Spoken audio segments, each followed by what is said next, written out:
শ্রেণীর আজকে আমরা অধ্যায় নম্বর 16 লম্ববৃত্তাকার শঙ্কু নিয়ে আলোচনা করব। শঙ্কু হচ্ছে এই ঘনবস্তুটা, শঙ্কু যে ঘনবস্তুটা সেটা ফার্স্ট অফ অল আমাকে জানতে হবে যে কীভাবে জেনারেট করা যায়। ফার্স্টে মনে কর এ বি সি এটা একটা সমকোণী ত্রিভুজ, এ বি সি একটা সমকোণী ত্রিভুজ, এ বি সি সমকোণী ত্রিভুজের সাপোজ এবিটাকে আমরা লম্ব বা উচ্চতা যাই বলি না কেন, সিটাকে ভূমি আর এসি হচ্ছে অতিভুজাঙ্ক। যদি এবিসি সমকোণী ত্রিভুজটাকে আমরা ভালো করে বুঝি, কারণ এটা হচ্ছে সমকোণ 90। এবার এবিসি সমকোণী ত্রিভুজে এবিকে অক্ষ করে, এবিসি সমকোণী ত্রিভুজের এবিকে অক্ষ করে যদি একটা পূর্ণ বৃত্তাকার পাক ঘোরানো যায় তাহলে যে জ্যামিতিক ঘন বস্তুটা তৈরি হবে সেটা হচ্ছে আমার লম্ববৃত্তাকার শঙ্কু। কথাটা বোঝা গেল? আবার বলছি, এ বি সি এই সমকোণী ত্রিভুজের এবিটাকে অক্ষ ধরে যদি একটা পূর্ণ বৃত্তাকার পাক ঘোরানো যায় তাহলে যে জ্যামিতিক ঘন বস্তুটা তৈরি হবে সেটা হচ্ছে আমার একটা লম্ববৃত্তাকার শঙ্কু। ঠিক আছে? এবার কথা হচ্ছে এর কিছু বেসিক জিনিস আগে আমাকে জেনে নিতে হবে। এই যেটাকে আমি লম্ব হিসাবে কল্পনা করেছিলাম সমকোণী ত্রিভুজের, সেটা অ্যাকচুয়ালি আমার এই শঙ্কুর উচ্চতা হিসাবে গণ্য করা হয়। মানে এই যে এবি যেটা দেখতে পাচ্ছি সেটা হচ্ছে লম্ববৃত্তাকার শঙ্কুটার উচ্চতা, যেটাকে আমরা এইচ ধরে নিয়েছি। আর যেটাকে আমরা সমকোণী ত্রিভুজের ভূমি ধরেছিলাম সেটা অ্যাকচুয়ালি শঙ্কুর ভূমির ব্যাসার্ধ হিসাবে গণ্য করা হয়। শঙ্কু যে দেখতে পাচ্ছি শঙ্কুটার ভূমির ব্যাসার্ধ হিসাবে গণ্য করা হয়। আর যেটা দেখতে পাচ্ছি এই যে অতিভুজ রূপে যেটাকে আমি দেখতে পাচ্ছি সেটা হচ্ছে আমার শঙ্কুর তির্যক উচ্চতা, মানে ল্যাটারাল হাইট, সেটাকে এল বলে গণ্য করা হয়। তাহলে এই তিনটে জিনিস আমরা ভালো করে দেখবো। একটা হচ্ছে লম্ববৃত্তাকার শঙ্কুর উচ্চতা, সেটাকে এইচ বলছি। একটা হচ্ছে শঙ্কুর ভূমির ব্যাসার্ধ, সেটাকে আমরা আর বলছি। আর একটা হচ্ছে শঙ্কুর তির্যক উচ্চতা, যেটাকে আমরা এল বলছি। ঠিক আছে? এবার কথা হচ্ছে, ফার্স্ট অফ অল আমরা যেটা দেখতে পাচ্ছি এই সমকোণী ত্রিভুজটা, এই হচ্ছে অতিভুজ, এই হচ্ছে লম্ব, এই হচ্ছে ভূমি। তাহলে আমরা কি দেখতে পাচ্ছি যে অতি স্কোয়ার ইকুয়াল টু লম্ব স্কোয়ার প্লাস ভূমি স্কোয়ার। তার মানে এল স্কোয়ার ইকুয়াল টু হচ্ছে H square plus R square. L square equal to হচ্ছে H square plus R square. এটাই হচ্ছে আমার ফার্স্ট যে প্রপার্টিটা আমরা পাচ্ছি, যে তির্যক উচ্চতার স্কোয়ার ইকুয়াল টু হচ্ছে উচ্চতার স্কোয়ার প্লাস ভূমির ব্যাসার্ধের square. L square equal to H square plus R square হলো। এরপরে আসছে পার্শ্বতল বা বক্রতলের ক্ষেত্রফল। তার সূত্র হচ্ছে পাই আর এল বর্গ একক। পাই আর এল, পাই মানে হচ্ছে 22/7, আর হচ্ছে ভূমির ব্যাসার্ধ, আর এ হচ্ছে তির্যক উচ্চতা। নেক্সট আসছে সমগ্রতলের ক্ষেত্রফল। সমগ্রতল মানে সমগ্রতলের মধ্যে পার্শ্বতল বা বক্রতল, এই যে 4-5টা যেটা সেটাই হচ্ছে পার্শ্বতল। সেই পার্শ্বতল বা বক্রতল তো থাকবেই, প্লাস ভূমিটা থাকবে। যদি এটা খালি হয় তাহলে তো কোনো ব্যাপার না, যদি এটা ভর্তি হয় তাহলে ভূমিটা থাকবে। তাহলে পাই আর এর মানে পার্শ্বতল বা বক্রতলের ক্ষেত্রফল প্লাস পাই আর স্কোয়ার মানে হচ্ছে ভূমির ক্ষেত্রফল। ঠিক আছে? লাস্ট হচ্ছে আমার আসছে লম্ববৃত্তাকার শঙ্কুর আয়তন। লম্ববৃত্তাকার শঙ্কুর আয়তনের সূত্র হচ্ছে 1/3 ইন্টু পাই আর স্কোয়ার এইচ ঘন একক। কেন এটা এরকম? কারণ হিসেব করে দেখা গেছে যে আমরা তো চোঙের আয়তন জানি। চোঙের আয়তন কি, একটা চোঙের ব্যাসার্ধ যদি আমার আর হয় আর উচ্চতাটা যদি এইচ হয় তাহলে পরে সেই চোঙটার আয়তন হচ্ছে আমার পাই আর স্কোয়ার এইচ ঘন একক। এবার হিসেব করে দেখা গেছে যে সমান ভূমির ব্যাসার্ধ এবং সমান উচ্চতার যদি আমি শঙ্কু নিই তাহলে শঙ্কুর 3 গুণ আয়তন হচ্ছে একটা চোঙের আয়তন। একই উচ্চতা এবং একই ব্যাসার্ধ যুক্ত যদি শঙ্কু আর চোঙ নেওয়া হয় তাহলে শঙ্কুর আয়তনের 3 গুণ হলো একটা চোঙের আয়তন। তারপরে চোঙের আয়তনের 3 ভাগের 1 ভাগই হচ্ছে শঙ্কুর আয়তন হবে, অপোজিট যদি ভাবি। এবার চোঙের আয়তন তো পাই আর স্কোয়ার এইচ, তাহলে শঙ্কুর আয়তন হচ্ছে 1/3 পাই আর স্কোয়ার এইচ। ওকে? এবার কখন কোনটা ইউজ হবে সেটা আমরা অটোমেটিক্যালি অঙ্ক করতে করতে বুঝতে পারবো। এবং বিভিন্ন ঘনবস্তু আমরা করে ফেলেছি, গোলক, তারপরে হচ্ছে চোঙ। আমরা জানি কখন আমরা বক্রতল কাজে লাগাই, কখন সমগ্রতল, কখন আয়তন, সেই ধারণাটা আমাদের আছে। এবার কথা হচ্ছে সাধারণত বাস্তব জীবনে চোঙাকৃতি এই লম্ববৃত্তাকার শঙ্কু আকৃতির ঘনবস্তু কোনগুলো? যেগুলো বার্থডে টুপি হয়, তারপরে তেল ঢালার যে ফানেল, তারপরে মোচার অগ্রভাগ, এই ধরনের যে ঘনবস্তুগুলো সেগুলো সাধারণত লম্ববৃত্তাকার শঙ্কু হয়। এবার প্রশ্ন অঙ্ক করে আমাকে বুঝতে হবে কখন আমার পার্শ্বতল লাগবে কখন আমার সমগ্রতল লাগবে, কখন আমার আয়তন লাগবে।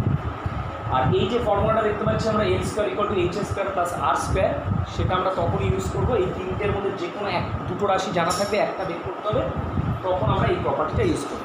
ক্লিয়ার?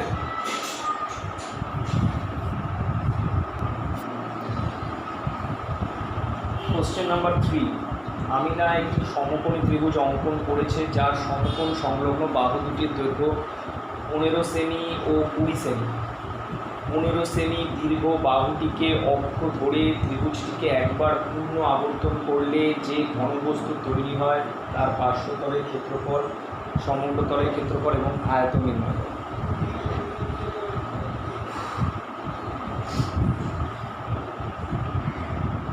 আচ্ছা, ফার্স্ট অফ অল এটা একটা সমকোণী ত্রিভুজ মনে করি, যার এটাকে আমি 15 সেমি রেখেছি। এই বাহুটাকে সমকোণ সংলগ্ন বাহু মানে হচ্ছে এই লম্ব আর ভূমির মধ্যে একটা হচ্ছে 15 আর একটা 20। নট নেসেসারি কি এটাকেই আমার 15 এটাকেই 20 রাখতে হবে, বাট এখানে যেহেতু পরে একটা কথা আছে যে 15 সেমি বাহুটাকে অক্ষ ধরে একবার ঘোরানো হয়েছে, তাই আমরা 15 সেমিটাকে এরকম উচ্চতা হিসেবে রেখেছি, আর কিছুই নইলে আমার আঁকাটা উল্টো হয়ে যেত। তো যাই হোক, আমরা এই সমকোণী ত্রিভুজের সমকোণ সংলগ্ন বাহু মানে এটা আর এটা, একটা 15 ধরেছি, একটা 20 ধরেছি, খুব ভালো কথা। এবার 15 সেমি বাহুটাকে অক্ষ ধরে মানে ফিক্স ধরে এটাকে পুরো একটা পূর্ণ বৃত্তাকার পাক ঘোরানো হয়েছে, তাহলে একটা লম্ব বৃত্তাকার শঙ্কু জেনারেট হয়েছে। এইবার কথা হচ্ছে এখান থেকে ওরা পার্শ্বতলের ক্ষেত্রফল, সমগ্রতলের ক্ষেত্রফল, আয়তন জানতে চাইছে। এবার পার্শ্বতলের ক্ষেত্রফলটার ফর্মুলা তো পাই আর এ, আর মানে ভূমির ব্যাসার্ধ মানে মনে করো 20 সেমি, খুব ভালো কথা। আর এইচ হচ্ছে উচ্চতা 15 সেমি, কিন্তু এর বের করবো কীভাবে? ওই যে প্রথম যে ফর্মুলাটা দিয়েছিলাম, L square equal to H square plus R square, যেখানে এইচ মানে হচ্ছে 15 আর আর মানে হচ্ছে 20। বসানো হলো, বসিয়ে আমার বেরোলো হচ্ছে 625। 625কে রুট করলে আমার আসবে হচ্ছে 25। যেহেতু এলটা আমার একটা দৈর্ঘ্য বিশেষ 0 মানে পজিটিভ নাম্বার, সেই কারণে এলটাকে 25 লেখা হয়েছে। এরপর পার্শ্বতলের ক্ষেত্রফলের সূত্র হচ্ছে পাই আর এল। পাইয়ের জায়গায় 22/7, আর এর জায়গায় 20, ভূমির ব্যাসার্ধ, আর এল হচ্ছে 25। গুণ করলে আসছে হচ্ছে 11,000/7, 11,000/7। তো সেটাকে মিশ্র থেকে অপকৃত করলে 1571 পূর্ণ 3/7 বর্গ সেমি, 1571 পূর্ণ 3/7 বর্গ সেমি আসছে অ্যান্সার। নেক্সট, সমগ্রতলের ক্ষেত্রফল। সমগ্রতলের ক্ষেত্রফলের ফর্মুলাটা হচ্ছে পার্শ্বতল মানে বক্রতল তো থাকবেই, পার্শ্বতল বা বক্রতল তো থাকবেই, প্লাস ভূমি থাকবে মানে পাই আর এল প্লাস পাই আর স্কোয়ার, এই ভূমিটা থাকবে। তাহলে এই দুটোর থেকে যদি আমরা পাই আরটা কমন নিই তাহলে পড়ে থাকে এল, আর এটা থেকে আর এল প্লাস আর। পাইয়ের জায়গায় 22/7, আর মানে হচ্ছে গিয়ে ভূমির ব্যাসার্ধ কত 20, আর এল হচ্ছে গিয়ে আমার 25। এখান থেকে করে আমরা পেলাম হচ্ছে 19,800/7। এটাকে মিশ্র ভগ্নাংশ করলে 1828 পূর্ণ 4/7 বর্গ সেমি। একইভাবে নিজেরা আয়তনটা বের করবি, আয়তনের সূত্র 1/3 পাই আর স্কোয়ার এইচ, আর আমার 20 এইচের জায়গায় পড়লো, বসে এটা ক্যালকুলেট করে দেবে কত আসছে। কোশ্চেন নাম্বার 6, লম্ব বৃত্তাকার শঙ্কু আকৃতির একটা তাঁবু তৈরি করতে 77 বর্গমিটার ত্রিপল লেগেছে। তাঁবুটার তির্যক উচ্চতা যদি 7 মিটার হয় তবে তাঁবুটার ভূমির ক্ষেত্রফল হিসেব করতে পারছে। আচ্ছা, প্রথম কথা এখানে বেশি কিছু লিখে নিই, নিজেরা লিখে নিবি। ফার্স্ট অফ অল আমাকে অ্যানালাইজ করতে হবে কী কী ইনফরমেশান দেওয়া আছে। একটা তাঁবু যখন টানানো হয়, তাঁবু তৈরি করতে তো ত্রিপল লাগে। এই মনে কর তাঁবু দেখতে হচ্ছে শঙ্কু আকৃতি, এবং সেই তাঁবুটা তৈরি করতে একটা ত্রিপল লাগে। এবার ত্রিপলটা কোন জায়গাটা দেওয়া হয়? ত্রিপলটাকে একদম পুরো সমগ্রতলে দেওয়া হয় মানে ভূমি শুদ্ধ, নাকি শুধু চারপাশে থাকে? ভূমিটা কিন্তু খালি থাকে, ভূমি তো মাটি, ওখানে ত্রিপল নেই, নিচে ত্রিপল নেই।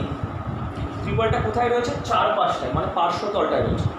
তার মানে ওই যে ত্রিপলের ক্ষেত্রফলটা যে 77 বর্গমিটার বলা আছে, সেটা অ্যাকচুয়ালি তাঁবু বা শঙ্কু আকৃতির যে তাঁবুটা তার পার্শ্বতল বা বক্রতলের ক্ষেত্রফলটা বলা আছে। ক্লিয়ার? আর কি বলে দিয়েছে? তাঁবুটার তির্যক উচ্চতা বলে দিয়েছে 7 মিটার। তাহলে তাঁবুর ভূমির ক্ষেত্রফলটা জানতে চেয়েছে।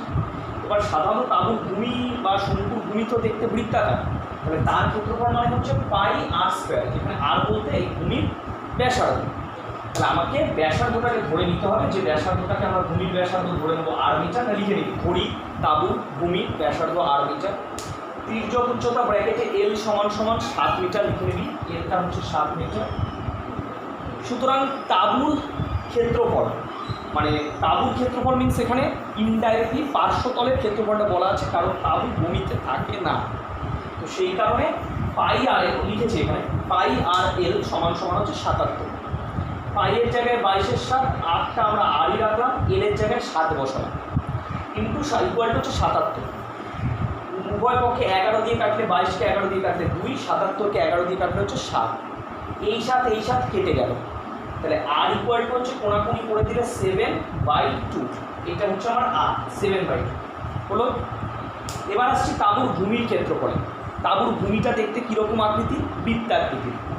তাহলে বৃত্তের ক্ষেত্রফলের সূত্র হচ্ছে পাই আর স্কোয়ার। পাই এর মানটা কত? 22/7, আর মানে কত? 7/2। তাহলে 7/2 তার হোল স্কোয়ার। তাহলে পাই বলতে 22/7 রইল, 7/2 এর স্কোয়ার করলে হচ্ছে 49/4। কাটাকাটি করা হলো, কাটাকাটি করলে আসছে হচ্ছে 77/2। 77/2 মানে হচ্ছে 77কে 2 দিয়ে ভাগ করে 38.5 বর্গসেমি। এইটাই হচ্ছে আমার ভূমির ক্ষেত্রফল। পরিষ্কার?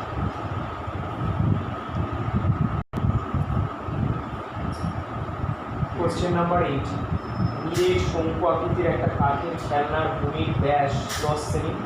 খেলনাটার বক্রতল প্রতি বর্গ সেমি 2 টাকা 10 পয়সা হিসেবে পালিশ করতে 429 টাকা খরচ করে। খেলনাটার উচ্চতা কত হিসেব করে। খেলনাটা তৈরি করতে কত ঘন সেমি কাঠ লেগেছে। আচ্ছা, ফার্স্ট অফ অল আমরা এই মনে কর শঙ্কু আকৃতির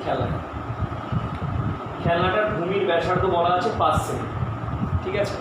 আর যেটা বলা আছে সেটা হলো যে ভূমির ব্যাসটা 10 সেমি বলা আছে, তা ব্যাসার্ধটা আমরা 5 সেমি করে নিয়েছি, যেহেতু ব্যাসটা 10 সেমি। আর বলা আছে খেলনাটার বক্রতল, মাইন্ড ইট, বক্রতল প্রতি বর্গ সেমি 2 টাকা 10 পয়সা হিসেবে পালিশ করতে 429 টাকা খরচ করে। ভালো কথা। তো এই ইনফরমেশনটা থেকে কোনোভাবে আমরা খেলনাটার বক্রতলের ক্ষেত্রফলের একটা হিসেব পেতে পারি। কীভাবে? ধরে নিলাম খেলনাটার তির্যক উচ্চতা হচ্ছে এল, তাহলে বক্রতলের ক্ষেত্রফল ও পার্শ্বতল যাই বলি না কেন, দ্যাট ইজ পাই আর এল। পাই মানে 22/7, আর বলতে ভূমির ব্যাসার্ধ 5, আর এলটা যেমন আছে রইল। এটা হচ্ছে পার্শ্বতল বা বক্রতলের ক্ষেত্রফল, এত বর্গ সেমি।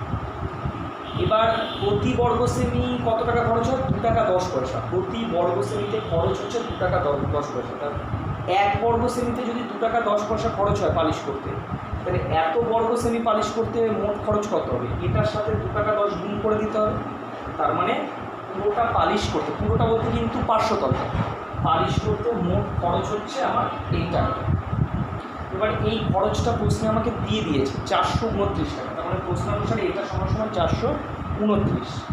পয়েন্টটা তুলে দিলে নিচে 100, সব কাটাকাটি করে আমার এলটা বেরোলো 13। কাটাকাটিটা দেখে নিবি, 13 বেরোলো তির্যক উচ্চতা। খুব ভালো কথা। তাহলে এল পেয়ে গেছি 13, ভূমির ব্যাসার্ধ হচ্ছে 5। আমি উচ্চতাটাকে ধরে নিলাম এইচ, ওরা উচ্চতা ফার্স্টে চেয়েছে। তাহলে আমরা ফার্স্ট যে ফর্মুলাটা শিখেছিলাম L square equal to H square plus R S square, সেখান থেকে এল এর জায়গায় এল আর আর এর জায়গায় আর বসিয়ে ক্যালকুলেট করে এইচ আমি বের করলাম 12। তার মানে খেলনাটার উচ্চতা আমার 12 সেমি বেরো। খেলনাটার উচ্চতা 12 সেমি। তাহলে সুতরাং কাঠের খেলনাটার যে আয়তন 1/3 পাই আর স্কোয়ার এইচ, কাঠের খেলনার আয়তন 1/3 পাই আর স্কোয়ার। 1/3 পাইয়ের জায়গায় 22/7, আর হচ্ছে আমার 5 তার স্কোয়ার, এইচ হচ্ছে 12 হলো। তাহলে 22/7, এটাকে মিশ্র ভগ্নাংশ বলে 314×2/7 ঘন সেমি, ঠিক আছে।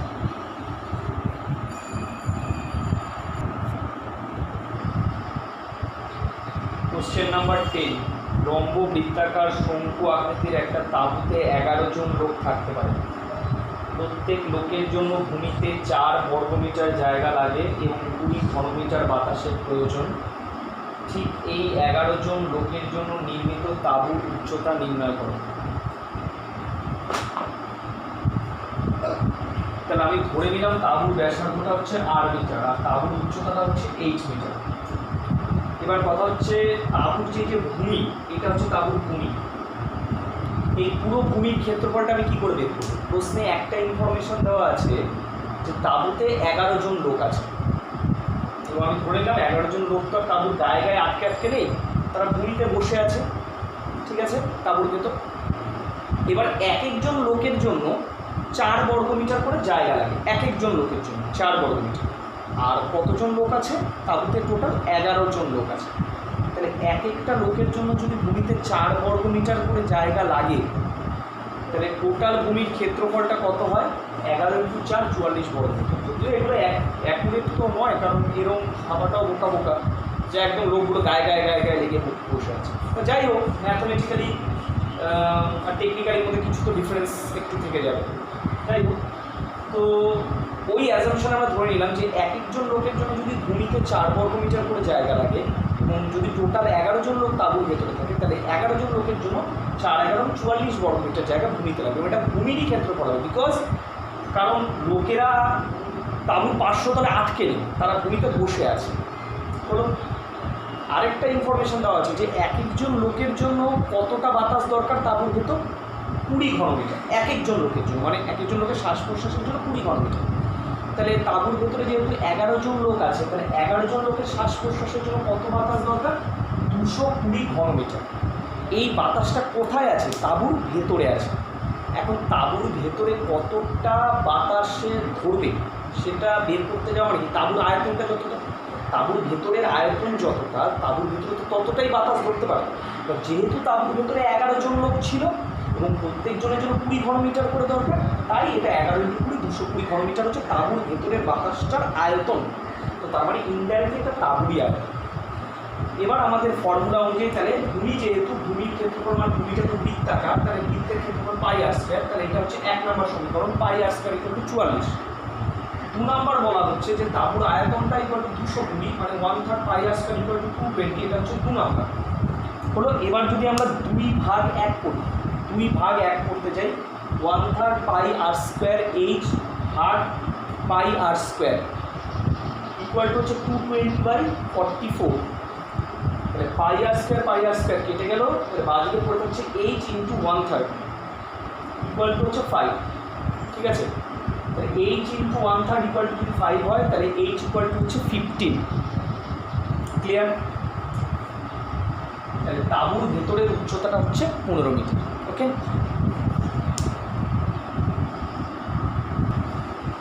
দুটো লম্ব বৃত্তাকার শঙ্কুর আয়তনের অনুপাত 1:4, এটা এমসিকিউ হচ্ছে। হ্যাঁ, কতটা আগে 13, এবং তাদের ভূমির ব্যাসার্ধর অনুপাত 4:5 হলে তাদের উচ্চতার অনুপাত কত?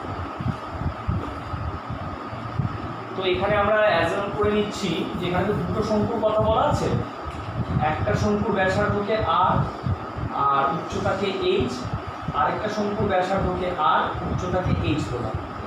তাহলে শঙ্কুর আয়তনের সূত্র অনুযায়ী এই শঙ্কুটার আয়তন হওয়া উচিত 1/3 πr²h, আর এটার আয়তন হওয়া উচিত 1/3 πr²h। তাহলে এই যে দুটো শঙ্কুর আয়তনের অনুপাত 1/3 πr²h by 1/3 πr² equal to হচ্ছে 1/4, আর তাদের ব্যাসার্ধের অনুপাত r/8টা হচ্ছে 4/5। এই দুটো জিনিস দেওয়া আছে। এবার এখান থেকে আমাকে উচ্চতার অনুপাতটা বের করতে বলেছে, তাই তো? তাহলে 1/3 পাই পোর্শনটা কেটে গেল, আর এই r²/r²টাকে আমরা r/R তার হোল স্কোয়ার ইন্টু h/h দেখেছি ইকুয়াল টু 1/4।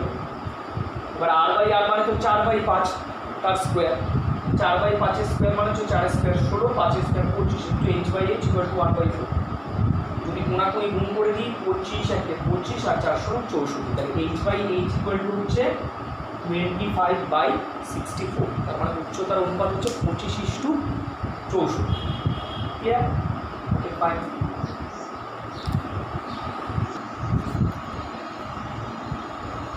কোশ্চেন নাম্বার 5, একটা লম্ব বৃত্তাকার শঙ্কুর ব্যাসার্ধ r/2 একক, তির্যক উচ্চতা 12 একক হলে সমগ্র তলের ক্ষেত্রফল 4টে অপশনের মধ্যে কত হবে? সাধারণত আমরা শঙ্কুর সমগ্র তলের ক্ষেত্রফলের সূত্রটা এটা জানি, πr² প্লাস πr²। আর হচ্ছে ভূমির ব্যাসার্ধ, এ হচ্ছে তির্যক উচ্চতা। এবার এখানটায় আমাকে ওরা আলাদা করে ব্যাসার্ধ বলে দিয়েছে r/2, আর তির্যক উচ্চতাটাও বলে দিয়েছে কত? 12, এটা বলে দিয়েছে ওরা। এবার তাহলে সমগ্র তলের ক্ষেত্রফলটা আমরা কী করে বের করবো? তাহলে প্রথমে ফর্মুলা অনুযায়ী πr মানে পাই ইন্টু ভূমির ব্যাসার্ধ ইন্টু তির্যক উচ্চতা, এখানেও তাই করেছি, পাই ভূমির ব্যাসার্ধ ইন্টু তির্যক উচ্চতা, পাই r/2 ইন্টু 12 প্লাস ভূমির ক্ষেত্রফল πr² মানে পাই ইন্টু r/2 তার স্কোয়ার। হলো এখানে 2 কেটে গেলে πr, এখানে হচ্ছে πr²/4। এই দুটো থেকে পাই আরটা কমন নেওয়া হয়েছে। পাই আরটা কমন নিলে এল প্লাস আর বাই বর্গ। এটা কত নম্বর অপশান হচ্ছে?